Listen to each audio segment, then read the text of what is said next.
Muy buenos días, amigos televidentes. Bienvenidos a este Pulso Político.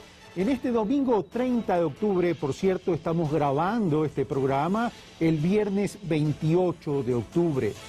Seguimos tratando los temas estructurales que al país le debe interesar, que debe convocar ese debate, ese análisis serio, profundo, para poder resolver temas que durante mucho tiempo han estado represados en el Ecuador y que nos ha faltado a todos los ecuatorianos esa decisión política de corregirlo. Si la hoja de ruta que se ha derivado de la decisión política del Ejecutivo es buena, es mala, falta fortalecer en ciertos aspectos, esa conclusión la tienen que sacar ustedes, amigos televidentes. Nosotros aquí en Pulso Político tan solo actuamos como facilitadores entre las autoridades, los distintos actores de la democracia y ustedes, quienes en definitiva son los que construyen la democracia en el país. El día de hoy, el turno en Pulso Político es para la justicia, pero la justicia desde el punto de vista de la reforma del nuevo Código Orgánico Integral Penal. Desde hace algunos años, cuando se comenzó a sentir la inseguridad en el país, se habló de la necesidad de tener un nuevo Código Orgánico Integral Penal que responda a las necesidades, a la coyuntura, a la realidad del Ecuador. En ese sentido, en ese momento hubo muchas voces en que pusieron o delimitaron puntos críticos para poder sugerir la reforma a este Código Penal. Hoy ya existe un Código Orgánico Integral Penal que se ha presentado a la Asamblea Nacional y sobre ese instrumento jurídico que está en la Asamblea Nacional se ha abierto el debate. La idea del día de hoy en este Pulso Político es que entre la ciudadanía y quienes son los autores de este proyecto de nuevo Código Orgánico Integral Penal se comience a abrir el debate. Para aquello hemos invitado a la ministra de Justicia, Derechos Humanos y Cultos para que responda a la ciudadanía las principales inquietudes que se han planteado desde ustedes, desde los líderes de opinión, por cierto, desde los abogados en el ejercicio del derecho penal, desde los decanos de las facultades de jurisprudencia y, en definitiva, desde todos los sectores de la sociedad ecuatoriana, incluyendo a la misma Iglesia y medios de comunicación. Le damos la bienvenida entonces a la señora ministra de Justicia, Derechos Humanos y Cultos, doctora Joana Pesantes. Muy buenos días, doctora. Muy buenos días, Carlos. Un gusto poder acompañarlo el día de hoy en su programa y sobre todo aclarar a la ciudadanía muchísimos puntos que dentro del Código Integral Penal se encuentran y que varios sectores empiezan a hacer una serie de observaciones al respecto. Ok, entonces comencemos, doctora, señora ministra, y le invito a que veamos un reportaje introductorio que nos ha preparado Carlos Andrés Núñez con las principales inquietudes que la ciudadanía expone. Y luego en la segunda etapa del programa vamos a ver el tema de las penas, acumulaciones de penas y el tema de rehabilitación social. Carlos Andrés Núñez, te vemos y te escuchamos. En ciertos puntos del Código Penal Integral entregado por el gobierno a la Asamblea, las divergencias están presentes. Lo que se intenta, creo yo, por parte del gobierno, es simple y llanamente tratar de hacer una nueva cosa, pero cuando ya existe en la actualidad. El cuerpo legal que contempla el Código Penal, el de procedimiento penal y el de ejecución de penas, incluye nuevas figuras como la mala práctica médica, la violencia intrafamiliar, el secuestro exprés y los delitos informáticos. Y sobre todo, buscar que aquellas normas que existen sean normas acordes a las realidades nacionales. En el interior de la Asamblea se reflejan preocupaciones en temas específicos. Por ejemplo, esto de las sanciones a la protesta social, a los medios de comunicación. Lo que hemos dicho, esas protestas deben estar en base también en forma pacífica y no dañar bienes públicos ni tampoco atentar contra la seguridad de la ciudadanía. Muchos señalan que aunque la figura del desacato desaparece, se la incluye con otro nombre. No importa el título al cual le pongas, la criminalización de la protesta, es lo mismo.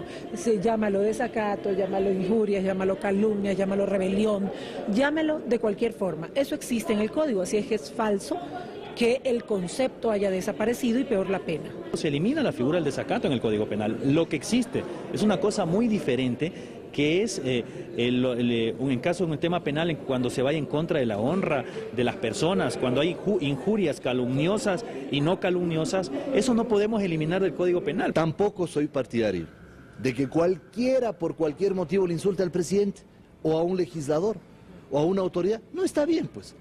Pero de eso a llevar el tema a una penalización de absolutamente todo, hasta de las malas caras o de los malos humores de la gente, hay un abismo. Por su parte, la Iglesia Católica ha expresado recientemente su inquietud por el artículo que prohíbe a los sacerdotes o pastores tener pronunciamientos de tipo político en los púlpitos, so pena de recibir sanciones. Por nuestra propia condición de ministros de la Iglesia Católica, básicamente, nosotros estamos prohibidos de incursionar en una política partidista. ¿Qué acción del ser humano no tiene incidencia política? Se queja de un artículo que está en el Código Penal desde 1960 y dice de que es atentatorio a las libertades. En el Código Penal propuesto también se incluyen las preguntas aprobadas en el referéndum del pasado 7 de mayo. La no afiliación al IES y el enriquecimiento privado no justificado. Ninguna ley está escrita en piedra. Las leyes son perfectibles. Finalmente, pese a todo el debate generado, los entendidos califican como muy oportuno al nuevo Código Penal. Examinando todo el entorno de este nuevo proyecto, creo definitivamente que a mis alumnos universitarios les diré que realmente la justicia en el Ecuador será antes de y después de... Temas que apenas empiezan a debatirse y que se espera logren cubrir la demanda social. Carlos Andrés Núñez, Pulso Político.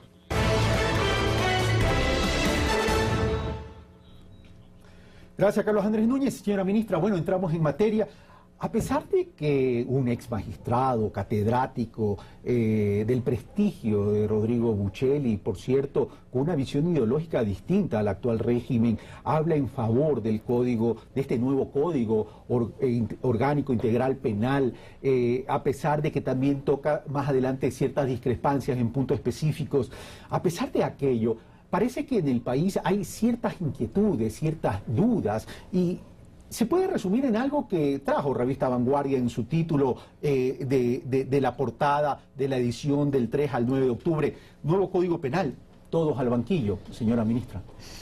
Pues en realidad, Carlos, el tema no es así, el tema va más allá y yo quiero dejarlo claro. Primero, el código que nosotros tenemos actualmente y la estructura del Código Penal que tenemos actualmente es una estructura del año 1938, en donde las necesidades de la ciudadanía eran absolutamente distintas a las necesidades actuales que tenemos. E inclusive podría decir que el desarrollo de los delitos son absolutamente diferentes a lo que en el año 38 existía, inclusive por el tema de la mayor tecnología que puede existir, por los grupos de crimen organizado que se presentan en la actualidad y porque realmente muchos delitos, inclusive que en esa época podrían haberse considerado como delitos, como por ejemplo el duelo, ya no se mantienen el día de hoy. Y son temas que en su momento se descriminalizaron, se despenalizaron, pero que tenemos ahora que nosotros estar con las necesidades que tiene la población. Pero sin embargo, aquellos se han ido con el tiempo haciendo reformas. Esas reformas han sido insuficientes como para tener un código, una normativa penal y también procesal acorde a una justicia eficiente, eficaz, oportuna y transparente? Sí, absolutamente, Carlos. ¿Qué es lo que sucedió en su momento? Yo les decía inclusive a mis alumnos de la universidad, nosotros tenemos un código penal de parches. ¿Por qué? Porque cada vez que venía una necesidad nueva, lo que hacíamos era intercalar dentro de cada uno del articulado que existía o del bien jurídico protegido un nuevo artículo o una nueva necesidad. Por ejemplo, el tráfico ilegal de migrantes, por ejemplo, en su momento lo que existió de los delitos de pornografía infantil y temas de ese tipo. Pero ¿qué es lo que sucede actualmente? Nosotros no podemos mantener un procedimiento y llamémoslo así, un código penal que no tenga un hilo conductor entre todo. Primero, obviamente, está el tema de determinar claramente cuál es el delito y cuál es el procedimiento que se utilizará para ese delito, pero también esto termina en la rehabilitación social. Acuérdese que nosotros tenemos directamente en la Constitución de la República un artículo muy claro que dice que nosotros debemos tender a la rehabilitación y reinserción social. Pero esto tiene que ser un proceso absoluto, no un proceso que tenga básicamente puntos distintos de tratamiento dentro de lo que es el área penal. Pero a pesar de lo que usted dice, señora ministra, el doctor Byron López Castillo prestigioso penalista de la ciudad de Guayaquil, catedrático de la Universidad Estatal de Guayaquil, que desde hace mucho tiempo viene pidiendo que se reforme este Código Orgánico Penal y el sistema de procedimiento penal, dice, y plantea dudas, dice, ¿este Código Penal nuevo está simplemente recopilando todas las normativas antes regadas y dispersas por tantas leyes o está respondiendo a un estudio de carácter científico, investigación sociológica de realidades del país para recoger todas esas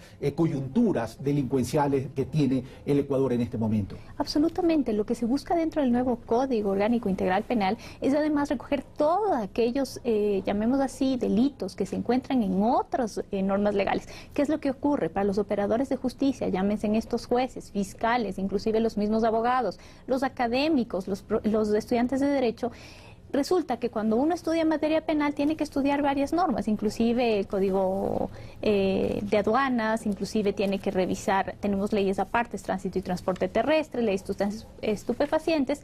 ¿Qué es lo que sucede? Hemos tenido demasiadas normas de carácter penal que están regadas, llamemos así, dentro del ordenamiento jurídico. Lo que estamos haciendo es justamente yendo de acuerdo a la tendencia mundial, que esto existe hace muchos años en muchos países donde tienen un mayor desarrollo en derecho penal, en donde tratan de ubicarse en un solo código todas estas normas especiales de carácter penal. Bueno, pero una de las críticas que se ha hecho a este nuevo Código Orgánico Penal, orgánico, integral, penal, una de las críticas que se ha hecho es que si bien se requiere la tipificación de los delitos y un sistema procesal adecuado, parecería que la definición y la tipificación de los delitos no es muy contundente, es decir, no se tangibiliza muy bien el cometimiento del delito y quedaría a lo mejor sujeto a discrecionalidad de ciertos jueces. Bueno, aquí tenemos que tomar en consideración desde el punto de vista meramente técnico que en una tipificación de un delito no pueden existir absolutamente y desarrollarse y determinarse todos los elementos que pueden ser. Lo que vamos es a la esencia misma del tipo. ¿Y qué sucede? Obviamente que pueden existir las mejores normas, pero esto va acompañado en la capacitación de los jueces, en saber hasta cuándo, hasta dónde deben aplicar las normas y de qué forma deben hacerlo. Entonces, no solo es que este cuerpo legal va a ayudar a los, llamemos así, a los operadores de justicia, pero también esto es parte de aquel proceso de reestructuración y de transformación de justicia que estamos buscando en el país. El código termina siendo entonces una herramienta y quienes los van a aplicar van a ser los responsables de la objetividad del tema. Ahora, claro que pero sí. Vamos a lo siguiente, y sin perjuicio que más adelante voy a tratar un adjetivo calificativo en relación a un tipo de delito para ver si realmente termina siendo subjetivo. Una de las grandes preocupaciones que ha mostrado ciertos sectores, fundamentalmente con líderes de opinión y medios de comunicación, es la hora del té, señora ministra, lo que prometió el presidente de la República en términos de desaparecer el desacato no ha desaparecido, porque como dice la asambleísta Cintia Viteri, llámele como lo llame, igual sigue existiendo. A ver, lo que sigue existiendo, y yo sí quiero aclararlo, es el delito de injuria en general. El delito de injuria es el menosprecio, menoscabo a la honra de una persona, sea el presidente, sea un funcionario público, sea un asambleísta, sea cualquiera de nosotros. Y por tanto, la honra como bien jurídico protegido tiene que continuar siendo protegido.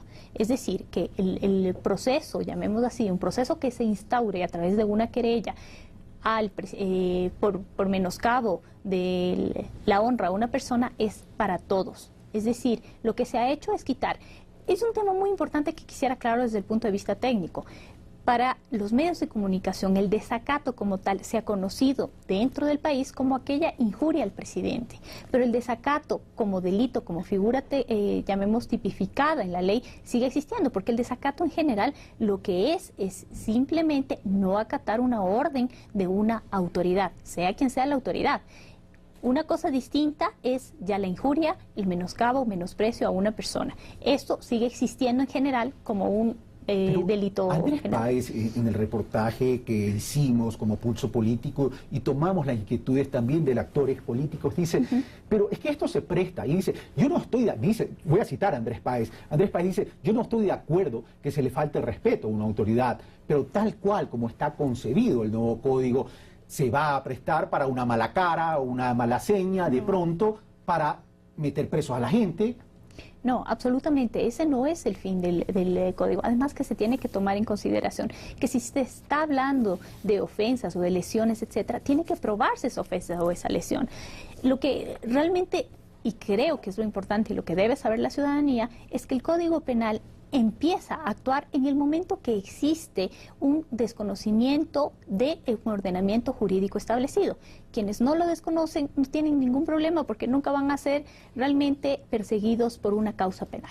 Pero existe una preocupación de la ciudadanía, dice, y la ciudadanía reconoce, dice, bueno, si hay una injuria calumniosa, dice la ciudadanía, hay que sancionarla. Y hay que sancionarla con el rigor de la ley. Pero cuando hay penas que están en desproporción con la capacidad de indemnización de quien ha ofendido, entonces la ciudadanía dice, aquí algo no me está haciendo clic. No. Bueno, dentro de lo que es el código, lo que hemos buscado es que se aplique plenamente lo que es el principio de proporcionalidad de penas. Lamentablemente, antes, dentro del código, no existía ese principio plenamente establecido. Por ejemplo, en el caso de drogas, resulta que actualmente sancionamos a una persona que tiene 3 kilos de la misma forma que una persona tiene 3 toneladas. Ahí se ve una desproporcionalidad absoluta en un tráfico, pero también se ve una desproporcionalidad en la pena, por ejemplo, en el tema de Emilio Palacios, algún momento se lo pregunté, señora ministra, 10 millones de dólares. Partiendo de la premisa, y eso es cuestión de jueces que sancionen si hubo o no transgresión a la ley en términos de calificar la injuria calumniosa. Vamos, 10 millones de dólares, ¿de dónde va a sacar Emilio Palacio?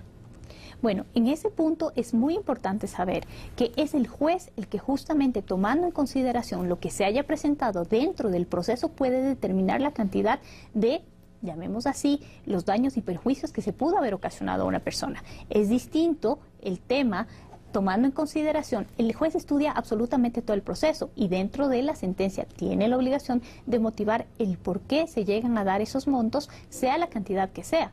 Pero en realidad lo que hay la proporción es directamente de la pena. Esto no es una multa. Pero la proporcionalidad de la sanción y de la indemnización no debe ir acompañada con la capacidad de pago de quien es sancionado, porque si no va a pagarlo nunca, es prácticamente es un limbo para esa persona. Bueno, lo importante aquí es saber que quien determine exactamente los daños y perjuicios ocasionados es el juez. Pero los daños y perjuicios ocasionados, ¿cómo se llegan a calcular? Es por el daño emergente, es decir, el daño que se ocasiona y lo que se deja de percibir por haber mancillado, en este caso, la honra de alguna persona, sea quien sea la persona. Es decir, que tenemos que tomar en consideración eso con exactitud y son los jueces los que te determinan eso, no es el código el que dice. El código lo que te da es un parámetro de qué, desde qué pena a qué pena puede llegar, pero es el juez en el momento que dentro del proceso puede realmente determinar una pena por la acción realizada, acción ilícita realizada, y tomará luego en consideración los daños y perjuicios. Jueces que deben actuar de forma autónoma e independiente, y este proceso de reestructuración va a garantizar aquello. Absolutamente, se está trabajando justamente para eso, para tener jueces probos, jueces competentes que realmente puedan realizar aquella labor de juez que la ciudadanía requiere. Ahora, también se está diciendo con relación a este tema, el desacato, la injuria calumniosa, etcétera, etcétera, que esto está orientado es a neutralizar a la opinión que se genera en los medios de comunicación. En otras palabras, a coartar la libertad de expresión, a que no se fiscalice al Ejecutivo, a que no se critique al Ejecutivo mediante estas reformas de que hay que entregarle los reportajes, los autores, las fuentes, etcétera, etcétera. Ya. Yo creo que eso es un tema muy importante a tratar, no ahora, esto ha existido siempre y sobre todo desde el código que ha existido en el año 1938, la injuria ha sido tipificada, no es que estamos inventándonos una tipificación actual de acuerdo a necesidades o que se crea que existen en la actualidad. El bien jurídico protegido, que es la honra, ha sido protegido hace muchísimos años, desde que tenemos nosotros en vigencia nuestros códigos tal penal y sobre todo el actual vigente. ¿Qué es lo que ocurre dentro del punto del procedimiento? Y esto lo tenemos en el actual Código de Procedimiento Penal, en donde te dice claramente que para poder llegar a sancionar a una persona, llamemos así, por el tema que se refiere a una editorial o a una noticia que se haya dicho, tiene que ir a la fuente, porque obviamente se tiene que saber quién fue el autor para que pueda llegar a tener esa sanción en caso de que realmente contenga una injuria o un menosprecio, un menoscabo a la honra de una persona. Pero esto dentro del procedimiento lo que se hace, y lo hace el fiscal, es solicitar al medio de comunicación que por favor se le entregue. En caso de no entregarse, es que pasarían a ser responsables los editores. Pero eso en relación a la fuente de autoría de un artículo de opinión. Exactamente. Pero a la fuente de alguien que suministra una información para destapar una olla de corrupción. Entonces, si eso también se va a tipificar para esas personas, a lo mejor estamos cerrando fuentes de información que nos permitan destapar corrupción. Bueno, lo que es importante, Carlos, analizar es el tema de que si esa información tiene suficiente sustento para poder hacerlo. Ninguna persona le puede decir ladrón a otra o asesino a otro si realmente no existe una... Obviamente, claro, si no existe una sentencia condenatoria ejecutoria que determina eso. Entonces, yo creo que en el Ecuador es importante saber que cuando uno hace una acusación o cuando uno dice algo... Bien los adjetivos exactamente, tiene que tener el sustento suficiente para poder tomar eso. Ahora, pero... ¿se está aislando o se está diciendo que esto está demasiado subjetivo y discrecional para los jueces, como se lo dije en su momento? Artículo 367 del nuevo Código Penal. Discúlpeme que lo abrevie y no diga el nombre completo porque es largo y los minutos y los segundos en televisión son oro. Artículo 367 en relación al tema de las azonadas. Quienes de forma tumultuaria exigieran violentamente de la autoridad la ejecución u omisión de algún acto propio de sus funciones serán sancionados con pena privativa de la libertad de 1 a 3 años. La palabra tumultuario no es demasiado subjetivo. Yo puedo salir a las calles a reclamar algo de forma pacífica y de pronto me encuentro en medio de una gran gresca que no la generé yo, pero claro, sin embargo me puedo ver envuelto en esta tipificación. A ver, yo quiero aclarar un tema. Primero, estos artículos existieron a partir del año 2008, cuando existe la nueva Constitución. Lo que viene la obligación es de hacer la unidad jurisdiccional. En la unidad jurisdiccional, todo lo que existía como temas de sanciones militares y policiales pasan al Código Penal actual y están en el Código Penal actual. Es verdad lo que se refiere a los términos que pueden llegar tal vez a una confusión o realmente a que se puedan ser interpretados de otra forma. Pero para eso hay llamemos así, una técnica o un instrumento importante que es inclusive la definición clara de ciertos términos que se utilizan en materia penal que deben ir dentro del código. Es decir, que habrá un glosario de términos, si queremos llamarlo así, justamente para que acompañe este código y que se pueda interpretar, porque acuérdense que en materia penal no existe una interpretación de carácter extensivo. Y claro, puede haber que haya participado o no, pero obviamente ahí se tendrá el fiscal, que es justamente quien tiene en su poder la investigación, tendrá que determinar quiénes actuaron con conciencia y voluntad y quiénes realizaron lo que realizaron. Y si realmente o estuvieron presentes porque simplemente pasaron por ahí o simplemente porque sí fueron parte de esa organización. Pero estamos conscientes que este tema, si estuviera en vigencia, o usted me dice que ya estaba en vigencia. Es decir, si el día de mañana Abdalá Bucaram y Lucio Gutiérrez no se hubieran caído, hubieran podido aplicar este artículo para meter preso a todo el mundo que salió a la calle. Pero yo creo que ahí vamos a un punto mucho más allá. No es un tema de que a través del tumulto busquemos que se puede causar muchísimos problemas graves, no solo a bienes, a servicios públicos, a las personas, etcétera, en el momento que se organizan para causar esos daños. El tema en este punto es saber para qué se han organizado y si se llega a probar el por qué lo hicieron también. Entonces, esto es un tema que ya viene directamente en la ejecución penal. ¿Qué quiere decir? Es decir, en el procedimiento y en la forma que el juez tenga que hacer, y el fiscal sobre todo, la investigación y entregue esos indicios y realmente esas pruebas para que el juez pueda determinar realmente qué es lo que sucedió. Estamos hablando en parámetros generales. Obviamente cada caso tendrá que analizarse en su momento de acuerdo a las características y cada caso tiene sus características y sus puntos importantes. Pero sigamos con estos riesgos de coartar la libertad de expresión. ¿Los obispos de Ecuador denuncian discriminación religiosa en proyecto del Código Penal?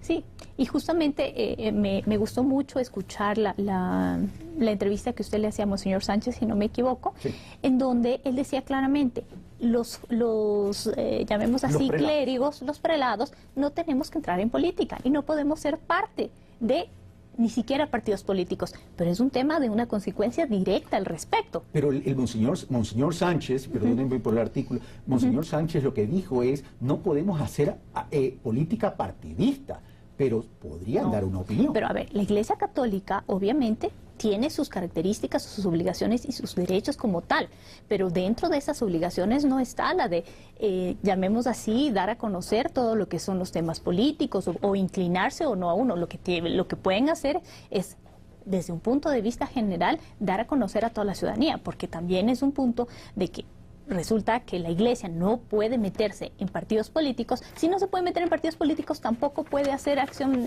política partidista. Entonces, lo importante es eso, saber tomar, y además que esto es un tema que ha existido no ahora, no se lo está poniendo en el nuevo código. Esto es un tema que ya existe también desde antes, y como bien lo decía Alexis Mera, desde el año 1960, en donde claramente se estipuló. Es un tema inclusive parte del modus vivendi que nosotros tenemos firmados como Ecuador con la Santa Sede.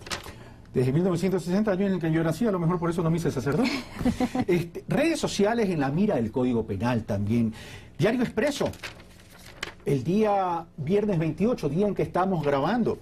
Dice Diario El Expreso, dice, el proyecto integral del Código Penal continúa provocando reacciones en sectores como los médicos, juristas, medios de comunicación y ahora en los usuarios de las redes sociales. Es que el artículo 762 de dicha normativa podría abrir una puerta para la regulación de estos medios. Cito y abro comillas textuales de lo que dice el artículo. El apartado dicta, abro comillas, las reglas precedentes regirán también en lo que sean aplicables en el juzgamiento de infracciones cometidas por cualquier otro medio de comunicación social existente. Parecería que esa última parte dejaría la puerta abierta a regular y a sancionar también la opinión de quienes actúan activamente, por cierto, en las redes sociales. A ver, yo quiero aclarar un punto. El Código Penal no está para regulación de medios, no está para poner las normas de qué es lo cómo deben los medios actuar. O sea, si basamos inclusive en los códigos de ética que tienen los medios de comunicación y que existen, no podríamos y no tendríamos ningún problema sobre este artículo. Quiero decirlo que este artículo al que usted hace referencia justamente está dentro de lo que se refiere al procedimiento para las infracciones cometidas mediante los medios de comunicación social. ¿Cuáles son los medios de comunicación social? Al igual que estábamos hablando desde un principio, la tecnología, el desarrollo de todas las sociedades ha cambiado y tenemos nuevas formas de comunicación, etcétera. Si esas nuevas formas de comunicación dan lugar a que se menoscabe o menosprecie la honra de una persona, eventualmente, estoy hablando en un punto general, obviamente que podría llegar a una sanción si es que no tiene el suficiente motivo para decir por qué. Es decir, dice esto. La quiero interpretar, no se está cortando la libertad de expresión. Dice usted, lo que estamos tratando es que el nivel de debate sea racional. Exactamente, yo creo que eso es lo que necesita el país. Exacto, eso es lo que necesita el país. Nadie está criminalizando la protesta, nadie está diciendo que no puede existir libertad de expresión, pero sí que esa libertad de expresión tenga el suficiente fundamento y sobre todo a una persona no se le puede decir o tachar de cualquier epíteto sin tener las suficientes bases para llegar a hacerlo. Ahora, hay algo interesante que yo no conocía, que lo conocía a través de la agencia Andes, una declaración de Mauro Andino, que puede ser un corrector en caso que existan abusos para coartar la libertad de expresión. El artículo 91 del proyecto del Código Penal integral dice, atentado contra la libertad de expresión y culto, señala, la autoridad, abro comillas, la autoridad pública o privada que por medios arbitrarios o violentos coartare la facultad de expresar libremente el pensamiento, será sancionada con pena privativa de libertad de 3 a 5 años. Exactamente. Este es el mejor ejemplo de lo que se busca es sancionar, sea a una autoridad pública, a una autoridad privada, que justamente se coarte esa facultad de expresarse libremente. ¿Pero qué tanto eso no queda en la letra y en la verbalización y en la buena intención cuando tenemos asambleístas que tienen inmunidad y cuando tenemos presidente de la República y ministros que tienen fueros especiales? Claro, pero el tema es que usted sabe que la inmunidad se puede levantar. Los fueros especiales es simplemente una forma de seguir el procedimiento, pero en el fondo, y lo que existe es que si existe un menoscabo o si existe un deterioro y sobre todo que por medios arbitrarios o violentos se coarte esta facultad de expresarse libremente, tendrán obviamente que tener una sanción, tendrán que responder por haber hecho eso sin ya sea motivación. durante o luego del ejercicio tengan el fuero especial o la inmunidad. Porque en el ejercicio, cuando uno está en el ejercicio del poder, vamos, es bien complicado que alguien le levante la inmunidad, porque eso tiene que ver con votos o el fuero especial. Sí, pero han existido casos en donde realmente se ha logrado hacer y donde realmente se ha podido llegar a sancionar a quienes han cometido ilícitos. El tema aquí, yo creo que el fondo de las cosas es que se llegue a sancionar a aquellas personas que obviamente no sean autoridades públicas o privadas, pero que por medios arbitrarios y violentos justamente coarten esta facultad de expresión libre que existe en el país y que está consagrada como garantía constitucional. Ok, vamos a otro punto. Ya dejamos el tema del desacato, las injurias calumniosas y todos estos riesgos que podrían presentarse en términos de coartar la libertad de pensamiento y expresión. Vamos a lo que se ha denominado la despenalización por el uso de drogas. La tenencia de dosis específicas de drogas se despenaliza en el proyecto. Jorge Rodríguez Calle, un psiquiatra reconocido en una declaración a uno de los diarios, dice: yo lo que observo es que en el artículo 400 del proyecto es que es una manera de permitir que la gente tiene una cantidad de droga que siga alimentando la dependencia y la adicción. Ahí no nos estamos yendo en contra del medio ambiente, de la naturaleza. No, a ver, yo quiero decirles claramente un tema. La despenalización de las drogas en el país existe desde el año 1998, en donde en ese momento el Tribunal Constitucional decidió que se iba a despenalizar el consumo de droga. No estoy hablando de lo que es tráfico ilícito, todo lo que se refiere a ese tema. Y lo que se ha hecho directamente en el Código, ya tomando en consideración que en este país se despenalizó hace mucho tiempo, es decir, bueno, señores, ¿cuál será la dosis máxima que nosotros podemos decir que se puede tener para el consumo? Nosotros no podemos tampoco cerrar los ojos al mundo y decir que el consumo de drogas es un problema que no lo tenemos en el país. Pero también es claro que debemos especificar hasta qué punto puede llamarse consumo, porque lamentablemente en la actualidad muchos que son realmente expendedores quieren hacerse pasar por consumidores, que es un tema distinto. Pero este doctor, este psiquiatra, este doctor en medicina psiquiatra, lo que dice es, igual los límites que ha puesto el nuevo código orgánico integral penal no son tan bajos, igual son suficientes para generar adicción y dependencia. Y ahí un poco está pensando en el tema de los niños y los adolescentes. No, bueno, tampoco es que estamos poniendo un punto libre de expendio de drogas, ni que estamos diciendo pueden llegar a tener esto, no. O sea, se tiene que llegar a demostrar que eres un consumidor y que realmente ahí máximo podrás tener una dosis de consumo. Pero aquí no es que estamos alentando ni publicitando el tema del consumo de drogas, etcétera. Lo que tenemos que regular es un problema grave que existe en el país y que lamentablemente muchos consumidores, y se lo digo, dentro de los centros de rehabilitación social han existido muchos por ser consumidores, están dentro de los centros. Eso es lo que queremos evitar, porque el consumidor lo que necesita es un tratamiento tal como lo dice la Constitución y la ley, que le ayude a salir de ese problema, que es un problema de salud pública. Ahora, otro de los temas que ha sido criticado es este nuevo tema, este nuevo modelo de justicia o de doctrina jurídica, como quiera llamarlo, con mil disculpas porque no soy abogado, el tema de la responsabilidad penal empresarial. Los antecedentes o los considerandos del nuevo código habla que cuando uno comete un delito penal es a ciencia y a conciencia, es decir, por motus propios. ¿Cómo una empresa que no tiene alma, corazón y vida más allá de existencia jurídica puede cometer un acto que le genere una responsabilidad penal? Más bien esta responsabilidad penal debería estar orientada a aquel ser humano que forme parte de aquella empresa y que ha cometido y ha generado la infracción. A ver, yo quiero explicar claramente el tema de la responsabilidad penal de las personas jurídicas. No estoy hablando de una responsabilidad, no se habla de una responsabilidad penal empresarial, sino de la persona jurídica como tal. ¿Qué es lo que sucede? ¿Y cuál es la diferencia? Perdóneme mi ignorancia, ¿cuál es la diferencia? Sí. Lo que pasa es que una empresa puede ser únicamente aquella que se dedica a un tema de comercio, etcétera, pero pueden existir otro tipo de organizaciones o personas jurídicas que tengan otro tipo de, no solo temas relacionados con comercio, sino también con servicios que puedan entregarse en un momento. Entonces, es en general la persona jurídica. Entonces eso es importante que se pueda llegar a determinar. En el caso de la persona jurídica, primero esto es un tema de una tendencia mundial que ha existido en muchísimos países, sobre todo como España, Francia, en donde llega a determinarse, o muchas veces es difícil llegar a determinar quién ha sido el causante dentro de una empresa de aquel problema. Por ejemplo, pongo un ejemplo general, en el tema medio ambiente. ¿Qué ocurre en el tema medio ambiente? Puede ser, yo creo que no es que exista una persona determinada que va y le dice, o una orden que dice, por favor, contamine, bote el petróleo y que se cause un caos ambiental.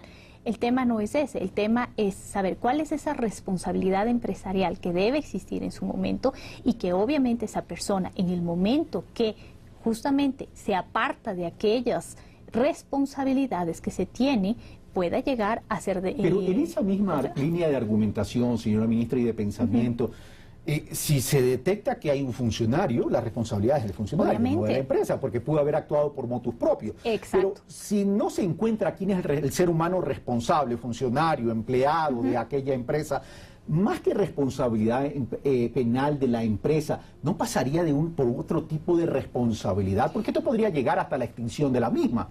Obviamente, ¿qué es lo que ocurre? Cuando se llegue a determinar quién es el directamente responsable sobre eso y tenemos a alguien a que directamente se lo puede llegar a sancionar y que realmente ha sido quien ha cometido ese ilícito, debe ser directamente sancionado. Pero hay muchos temas en los que no se puede llegar a determinar porque es muy difícil llegar a saber quién fue el causante directo. Y pongamos entonces escenarios, cuando no se puede determinar, ¿qué pasa con la empresa entonces? La empresa tiene que ser responsable por los daños ocasionados. ¿Y de qué forma va a ser responsable? Responsable ¿Sanción económica, extinción jurídica? No, exactamente. Tiene una sanción económica. Si esa sanción económica no llega, llamemos así, a pagarse o no llega a que se haga realmente esa remediación o ese cambio que se requiere por los daños ocasionados, podría llegar eventualmente a la extinción. Esto es un tema que no se lo maneja aquí, se lo maneja a nivel mundial en aquellos países en donde realmente el derecho penal ha sido mayormente desarrollado. Pero si el tema pasa entonces por una indemnización de carácter económico y que si no llegare a satisfacer el compensar el daño, tendría que extinguirse la empresa, ¿no estamos hablando más bien de una responsabilidad civil? No necesariamente, porque la responsabilidad civil sería en unos daños y perjuicios. Aquí podría ser una multa o una sanción de carácter pecuniario que se le imponga directamente a la persona jurídica. Esto es un tema que nosotros lo vemos importante en ciertos delitos que se puedan llegar a cometer. ¿Es lo que se aplicó con Diario del Universo? No, absolutamente. Con Diario del Universo es otro tema. Eso es un tema más bien de responsabilidad coadyuvante con los autores coadyuvantes que lo tiene directamente el Código Penal actual. Ok, vamos a otro tema porque ya se me está quedando la segunda parte del programa. Enriquecimiento no justificado, producto de una consulta popular. Parecería que este tema está terminando en un tema tributario, cuando el espíritu de la consulta iba mucho más allá. No, realmente esa no es la intención. Aquí lo que estamos buscando es justamente tipificar aquello que los ciudadanos de las urnas se manifestaron para que pase a ser un delito, que es el enriquecimiento privado no justificado. ¿Y qué quiere decir eso? No es nada más que poder justificar aquellos ingresos que en su momento han tenido, de acuerdo también al trabajo realizado. Del pasado. No me refiero a... ¿O es a partir de la aprobación del Código? Obviamente, acuérdese, a partir de la aprobación del Código, porque nosotros no tenemos, llamemos así, nosotros juzgamos, según nuestra Constitución, bajo normas preexistentes. Es decir, no hay carácter retroactivo. No Pero puede le cuento que es existir. una pena, porque yo hubiera comenzado, ¿sabe por dónde? Por cierto, ex miembros de la policía de la cúpula. Sí, pero en donde cambio... secreto a voces que hay patrimonios altos a nombres de familiares. Sí, pero para eso no es necesario recurrir o esperar que exista esta tipificación. Tenemos lo que se refiere al enriquecimiento ilícito en general, porque es un funcionario público, y si está ligado al funcionario público, inclusive la Constitución te dice que hay una comunicabilidad de circunstancias, es decir, que no se requiere ser funcionario público para poder ser sancionado por eso. Y se llega a determinar, además que hay un tema muy importante, que hay la imprescriptibilidad de ese delito.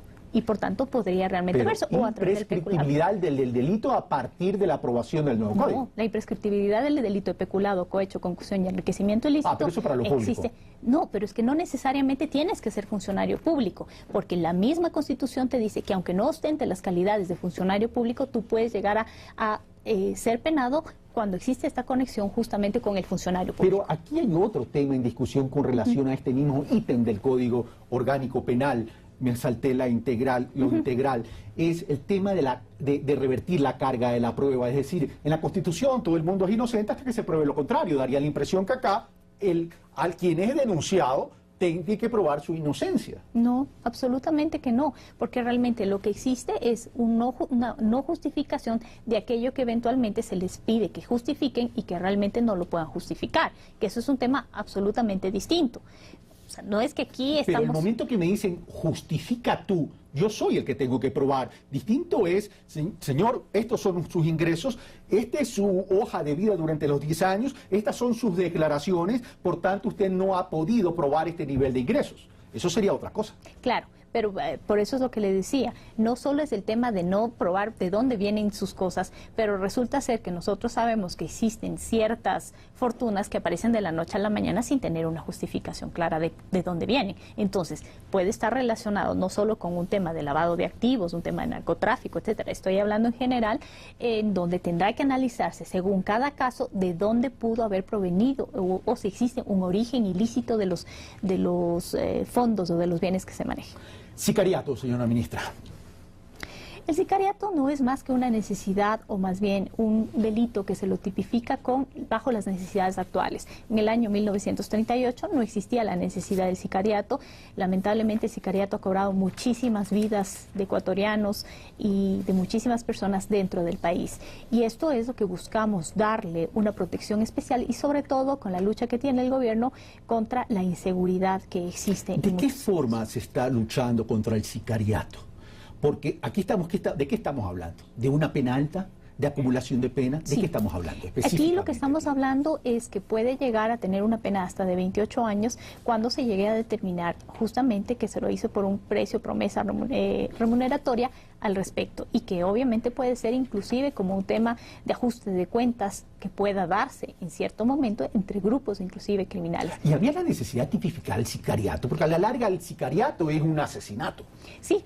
Exactamente, pero ¿qué es lo que ocurre y por qué viene la necesidad? Porque es un delito que genera una alarma social mayor que el simple asesinato. Un asesinato puede ser absolutamente, obviamente causar una alarma, pero no la alarma social que puede generar en cierto momento que realmente puede ser más grave. Entonces esto es un poco más tomando en consideración las necesidades actuales y sobre todo la lucha contra la inseguridad que se busca. Es decir, lo que se ha querido establecer es que el sicariato responde más allá de un asesinato, que también es asesinato, a una red de crimen organizado donde hay la voluntad de pago para mandar a asesinar a alguien. Es que generalmente en el caso de los sicariatos están ligados a redes que son o que están relacionadas con el crimen organizado, no solo nacional, no, internacional me refiero, y sobre todo con el tema de poder determinar a quiénes pertenecen y a quiénes dan cuentas, a quienes realizan estos actos ilícitos. Llevamos ya 40 minutos, 42 minutos de programa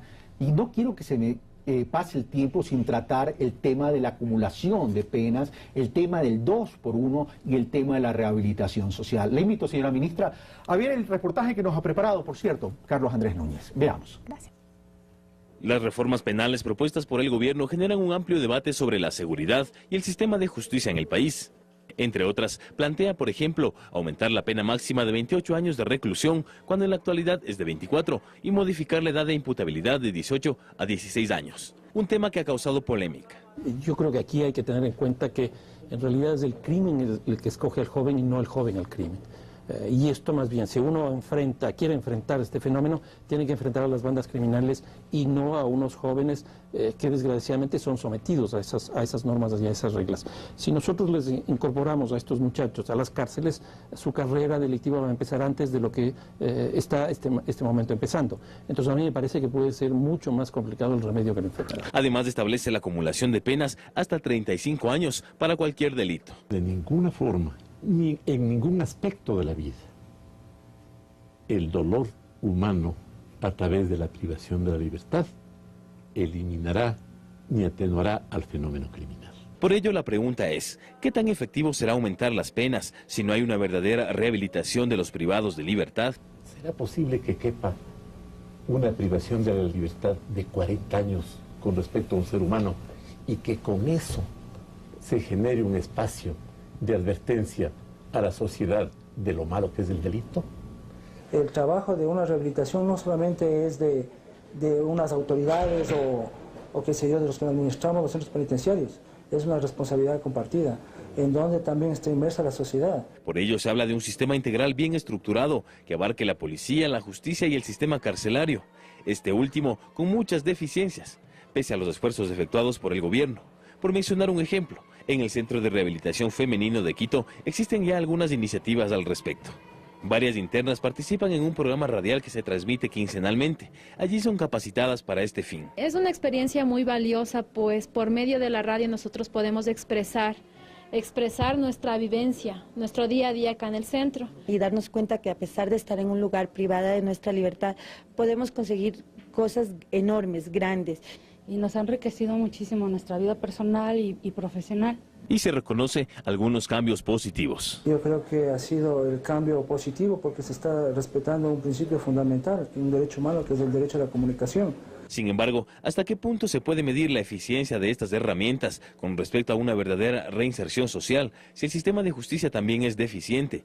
Y por otra parte, ¿qué tan preparada está la sociedad para recibir a las personas que salen de las cárceles? Una persona que ha sido sometida a prisión por 5 años, por poner un ejemplo, sale de la cárcel y se encuentra que su esposa ya no es su esposa, porque ha construido otra relación, que su hijo, que tenía 12 años, ahora tiene 17, y que ha tenido que, de alguna manera, conseguir recursos para sostener su núcleo familiar.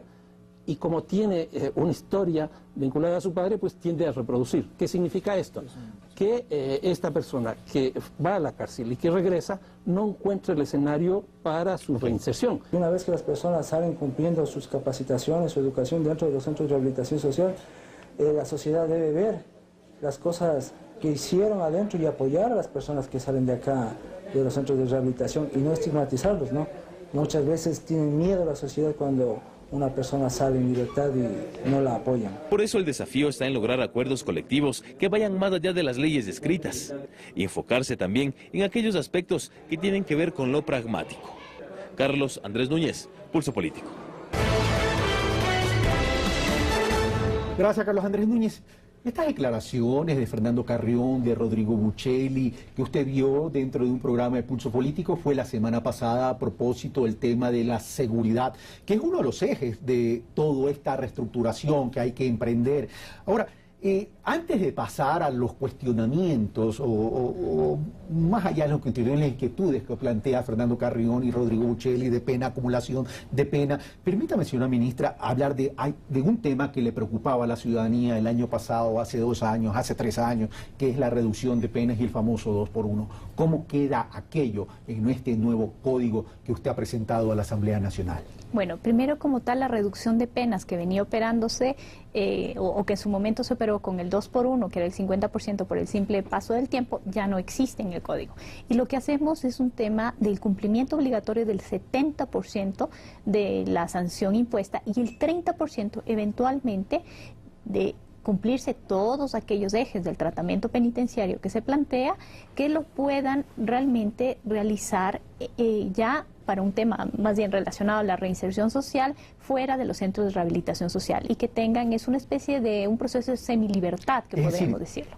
No va a haber reducción de penas, sino a partir, mejor dicho, eliminada la reducción de penas y se comenzaría a considerar la privación de la libertad a partir de que se haya cumplido el 70% de la pena. Exacto. Y ese 30% tendría que ser algún tipo de trabajo. Es un proceso de semilibertad. No, a ver, lo importante aquí es que yo creo tener que recalcar es sobre el tema de que existe un verdadero tratamiento penitenciario, que quiere decir que deben existir varios ejes en los que se deben considerar para dentro de la privación de libertad, desde el trabajo penitenciario, los vínculos familiares, el tema de salud, el tema de cultura, el tema de educación, que debe ser obligatoria desde el primer día que ingresan a los centros, Y sobre todo esto dentro de un proceso orgánico integral en donde participen muchísimas instituciones que son cada una de las encargadas, por ejemplo, en el tema de educación, el Ministerio de Educación, en el tema social, en el tema cultural, etcétera. ¿Quiénes son los entes responsables sobre ese tema? Es decir, pero en conclusión, no hay reducción, no hay el 2x1. No, eso no existe. Vamos entonces ahora sí a lo siguiente. La imputabilidad de penas a menores. Es una realidad, señora ministra, y ciudadanos, audiencia, que nuestros niños y adolescentes están siendo utilizados por el crimen organizado. Fernando Carrión menciona algo, pero no es el niño o no es el adolescente el que busca el crimen organizado. Es el crimen organizado el que los busca a los niños. Por tanto, sería injusto poder bajar la imputabilidad de pena a un niño, porque un niño y un adolescente preso en un sistema de rehabilitación social que hay muchas dudas y muchos signos de interrogación, estaría, dice Fernando Carrión, entrando a un proceso de maestría, esa parte es mía, de delincuencial. Sí. A ver, yo creo que es importante tomar en consideración un tema. No siempre los niños y adolescentes, y se los digo porque realmente los centros de adolescentes infractores están a cargo del Ministerio de Justicia, no siempre es que son cooptados, llamemos así, por el crimen organizado. Lamentablemente, esta apertura total que ha existido en la información ha hecho que también los niños y los adolescentes ahora tengan distintos intereses y distinta forma de criminalidad. Esto es un tema evidente y se lo puede constatar. Exactamente.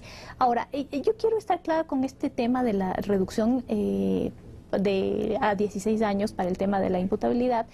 Y qué es lo que dijo el presidente claramente, inclusive en un enlace. Señores, lo que hemos puesto, sabemos que existe ese problema, sabemos que es una realidad, pero lo que hemos puesto es justamente para que se haga una discusión del más alto nivel, del tema académico, del tema de necesidad directamente en el país, para que se vea si realmente existe esa necesidad de hacerlo y de bajar la pena, se la baja. Y si es que se ve en general, y por eso esto es un proyecto que más bien lo que se busca es que se enriquezca y que todos los actores puedan colaborar para que esté de la mejor manera planteado. Sí, todo se tiene que debatir a la hora del té en la Asamblea Nacional, el tema pasa por votos, y si hay 63 votos de parte del bloque oficial, levantan la mano, votan, ¿qué debate va a haber?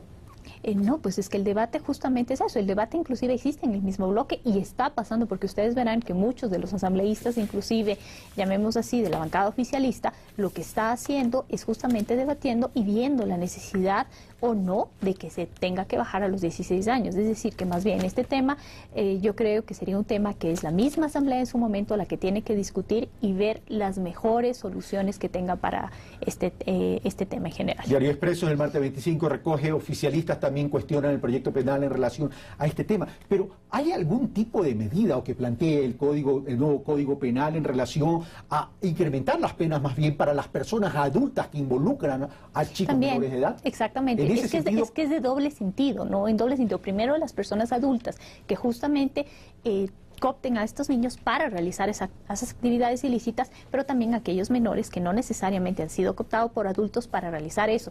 Inclusive se llega a tener una pena mayor cuando se utilice a menores de edad para poder realizar estos actos ilícitos. Bueno, hablemos de lo que hablaba Fernando Carrión y lo que hablaba Rodrigo Uccelli. Rodrigo Uccelli decía, vamos, una pena que puede llegar a 40 años, se refería a la acumulación de penas, aunque no son 40, tengo entendido que llegaría como un máximo a 35 años, máximo de 35 etcétera. No es que va a bajar la intención delictiva del país. Entonces, ¿cuál es el espíritu de incrementar esa pena en primer lugar? A ver, primero, no es que se aumenta la acumulación de penas. La acumulación de penas en la actualidad es hasta 35 años. Esto más bien se lo ha mantenido como tal. Y debo decirles que en estudio general dentro de América Latina estamos entre los niveles bajos de aquella acumulación que eventualmente puede existir. Pero sobre todo, y lo importante es saber que este código un poco lo que ha hecho es tomar en consideración aquellas necesidades que tiene nuestra sociedad. Lamentablemente los anteriores códigos que tuvimos fueron una imposición de otras legislaciones, etcétera. El código actual nace el código belga y es una imposición que se la hizo en su momento. Pero ahora lo que sí se ha buscado es considerar esas necesidades y los actores directamente dentro de los problemas mismos que existen. Ahora, lo importante sobre todo en la acumulación es saber que es hasta 35 años. cosa que existe actualmente, pero que se tiene que considerar todos aquellos delitos cometidos, porque no siempre se comete un solo acto ilícito, sino que se cometen varios actos que merecen su sanción y merecen ser punibles. Ahora, el tema de la rehabilitación social, lo decía Fernando Carrión, detrás o tras una persona privada de la libertad hay una realidad. Exacto. Hay una esposa o un esposo, hay hijos, y resulta que esa persona privada de la libertad deja una familia, ese hijo crece, tiene que ganarse la vida, asocia su formación y su crecimiento al padre, puede caer en lo mismo, su mujer tiene también su propia realidad, etc. Entonces, ¿cuál va a ser la verdadera política y estrategia de rehabilitación social, considerando que si bien hay que mejorar las cárceles en el país, mejorar la infraestructura, el tema no solo pasa por existencia de cárcel, sino pasa por una verdadera política y estrategia, primero de rehabilitación, capacitación e inserción? Sí. Justamente uno de los ejes que se está proponiendo dentro del nuevo tratamiento penitenciario es el de los vínculos familiares, porque se sabe técnica, científica y estadísticamente que aquel privado de libertad que está en la posibilidad de estar más cerca de su familia, le da la posibilidad justamente de que esa persona también tenga una decisión de voluntad propia de más bien evitar nuevamente caer en esos problemas o en esas acciones ilícitas. Entonces, uno de los temas claves que lo ponemos aquí es justamente los vínculos familiares. Y es verdad lo que se ha dicho, o sea, un tema no solo es de qué me sirve construir lindas cárceles, sino tengo un tratamiento penitenciario que me permita la verdadera rehabilitación social y reinserción social. ¿Y en qué va a consistir ese verdadero sistema carcelario y rehabilitación social? En este sistema basa en varios ejes. Uno, el eje laboral, donde exista el trabajo penitenciario, que puede ser inclusive a cuenta propia o cuenta ajena. Aquí quiere decir que el mismo sistema se le puede otorgar ese trabajo penitenciario o también eventualmente empresas, etcétera, fuera que eso. Pero respetando, obviamente, los derechos laborales de la persona y, sobre todo, enseñando a que aquellos privados de libertad tengan un oficio claro, que cuando salgan puedan realmente tener una actividad clara para realizar. Permítame ver si comprendí bien. ¿Significa que esa persona privada de libertad va a desarrollar un oficio, va a estudiar y se le va a pagar por el oficio que va a desarrollar? ¿Y ese fondo a dónde va? ¿A dónde la familia y la persona privada de libertad? El fondo justamente sobre esto está dividido en varias partes. La una, que es un fondo que él puede destinarlo para su familia. El otro es un fondo obligatorio propio que tiene que tener para que en el momento que pueda salir tenga, llamemos así, un sustento primario para poder hacerlo, o que eventualmente pueda inclusive luego incluir, no sé, empezar algún tipo de actividad propia, pero también son temas que él podrá eventualmente hasta utilizar, pero sin el manejo de dinero como tal. Es decir, es un fondo en que se lo administra penitenciariamente para que también inclusive este dinero que se recaude pueda ser utilizado para el proceso postpenitenciario, que es el que también con toda claridad se está poniendo dentro del código, porque esto se requiere absolutamente dentro del sistema. Ahora, hay algo que falta. Los presos y sentencias, que era otra preocupación, señora ministra. Sí. A ver, los presos... Esa era otra preocupación. Sí, los presos sin sentencia realmente de lo que existió en su momento, que fue, realmente teníamos un porcentaje muy alto de esto, ha venido disminuyendo con el paso del tiempo. Y en realidad ya tenemos un porcentaje muchísimo menor dentro de los centros de rehabilitación de aquellos que están siendo procesados. Yo creo que el plan de transformación de justicia y sobre todo la creación de los nuevos jueces va a ayudar mucho para descongestionar absolutamente esto y que realmente quien está haciendo o quien se mantenga procesado pueda llegar a tener en un menor tiempo su sentencia. Señora ministra, muchas gracias. Muchas gracias a usted, Carlos. Amigos televidentes, hemos tratado este tema del Código Orgánico Integral Penal, tratando de desmenuzarlo, tratando de analizarlo, para que sean ustedes los que reciban los insumos y a partir de las explicaciones que ha dado la ministra de Justicia, de Derechos Humanos y Cultos, abrir el debate para los ciudadanos, para los expertos en derecho penal, para los decanos de las facultades de jurisprudencia, para los líderes de opinión, para los medios de comunicación, para todo el país, pero tratando siempre de partir de un objetivo fundamental en la vida de cualquier democracia: enriquecer el debate. Podemos o no podemos estar de acuerdo en determinados puntos, pero la idea no solo es criticar, sino también plantear soluciones y sobre esa base vamos a entrar en Pulso Político en una serie de programas para debatir lo expresado por la señora ministra y también por el proceso de reestructuración de justicia, porque de nada nos servirá un código orgánico integral penal nuevo si no tenemos jueces probos que apliquen la justicia con eficacia, oportunidad y transparencia. Un fuerte abrazo. Hasta el próximo domingo.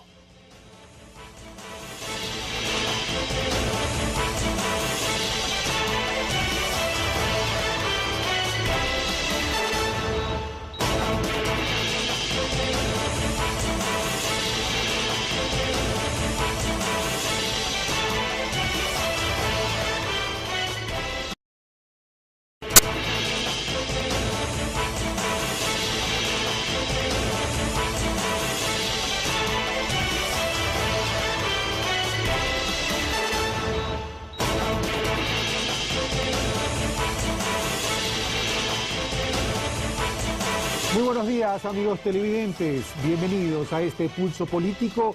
En este domingo 30 de octubre, por cierto, estamos grabando este programa el viernes 28 de octubre.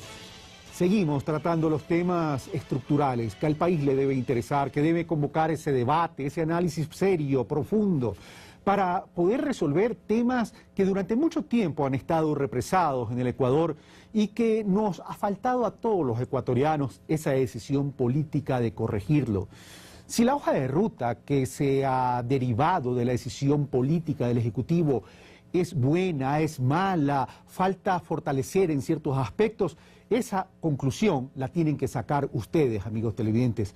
Nosotros aquí en Pulso Político tan solo actuamos como facilitadores entre las autoridades, los distintos actores de la democracia y ustedes, quienes en definitiva son los que construyen la democracia en el país.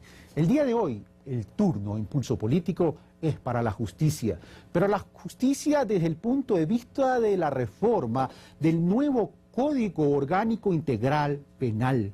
Desde hace algunos años, cuando se comenzó a sentir la inseguridad en el país, se habló de la necesidad de tener un nuevo código.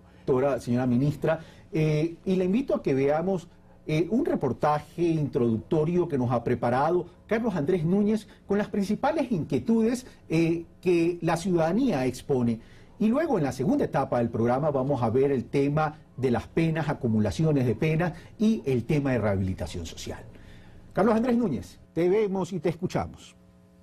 En ciertos puntos del Código Penal Integral entregado por el gobierno a la Asamblea, las divergencias están presentes. Lo que se intenta, creo yo, por parte del gobierno, es simple y llanamente tratar de hacer una nueva cosa, pero cuando ya existe en la actualidad. El cuerpo legal que contempla el Código Penal, el de procedimiento penal y el de ejecución de penas, incluye nuevas figuras como la mala práctica médica, la violencia intrafamiliar, el secuestro exprés y los delitos informáticos. Y sobre todo, buscar que aquellas normas que existen sean normas acordes a las realidades nacionales. En el interior de la Asamblea se reflejan preocupaciones en temas específicos. Por ejemplo, esto de las sanciones a la protesta social, a los medios de comunicación. Lo que hemos dicho, esas protestas deben estar en base también en forma pacífica y no dañar bienes públicos ni tampoco atentar contra la seguridad de la ciudadanía. Muchos señalan que aunque la figura del desacato desaparece, se la incluye con otro nombre. No importa el título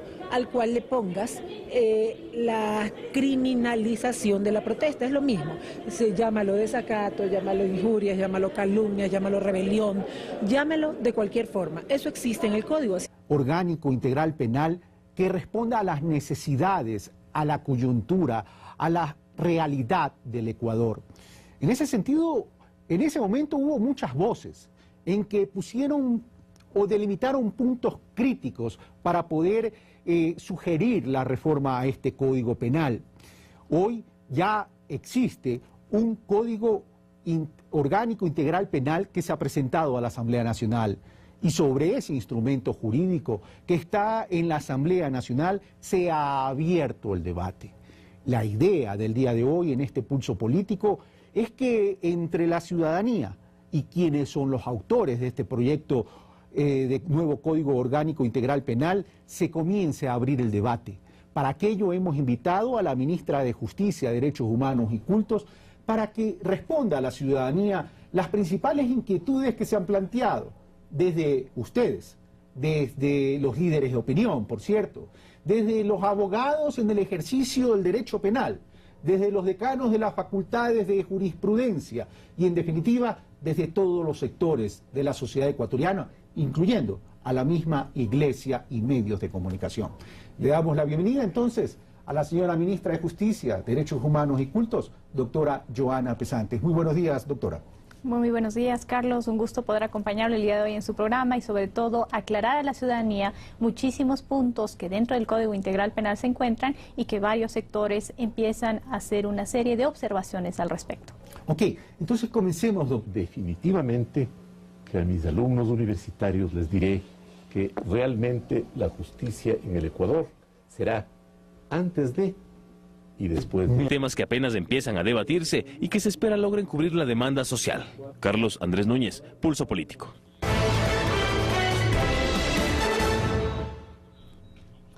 Gracias, Carlos Andrés Núñez. Señora Ministra, bueno, entramos en materia. A pesar de que un ex magistrado, catedrático del prestigio de Rodrigo Buccelli, por cierto, con una visión ideológica distinta al actual régimen, habla en favor del código, de este nuevo código orgánico integral penal, a pesar de que también toca más adelante ciertas discrepancias en puntos específicos, a pesar de aquello, parece que en el país hay ciertas inquietudes, ciertas dudas y se puede resumir en algo que trajo Revista Vanguardia en su título de la portada de la edición del 3 al 9 de octubre. Nuevo Código Penal, todos al banquillo, señora Ministra. Pues en realidad, Carlos, el tema no es así, el tema va más allá y yo quiero dejarlo claro. Primero, el código que nosotros tenemos actualmente y la estructura del Código Penal que tenemos actualmente es una estructura del año 1938, en donde las necesidades de la ciudadanía eran absolutamente distintas a las necesidades actuales que tenemos. E inclusive podría decir que el desarrollo de los delitos son absolutamente diferentes a lo que en el año 38 existía, inclusive por el tema de la mayor tecnología que puede existir, por los grupos de crimen organizado que se presentan en la actualidad. Es falso que el concepto haya desaparecido y peor la pena. Se elimina la figura del desacato en el Código Penal. Lo que existe es una cosa muy diferente, que es en caso de un tema penal cuando se vaya en contra de la honra de las personas, cuando hay injurias calumniosas y no calumniosas, eso no podemos eliminar del Código Penal. Tampoco soy partidario de que cualquiera por cualquier motivo le insulte al presidente o a un legislador o a una autoridad. No está bien, pues. Pero de eso a llevar el tema a una penalización de absolutamente todo, hasta de las malas caras o de los malos humores de la gente, hay un abismo. Por su parte, la Iglesia Católica ha expresado recientemente su inquietud por el artículo que prohíbe a los sacerdotes o pastores tener pronunciamientos de tipo político en los púlpitos, so pena de recibir sanciones. Por nuestra propia condición de ministros de la Iglesia Católica, básicamente, nosotros estamos prohibidos de incursionar en una política partidista. ¿Qué acción del ser humano no tiene incidencia política? Se queja de un artículo que está en el Código Penal desde 1960 y dice de que es atentatorio a las libertades. En el Código Penal propuesto también se incluyen las preguntas aprobadas en el referéndum del pasado 7 de mayo. La no afiliación al IES y el enriquecimiento privado no justificado. Ninguna ley está escrita en piedra. Las leyes son perfectibles. Finalmente, pese a todo el debate generado, los entendidos califican como muy oportuno al nuevo Código Penal. Examinando todo el entorno de este nuevo proyecto, creo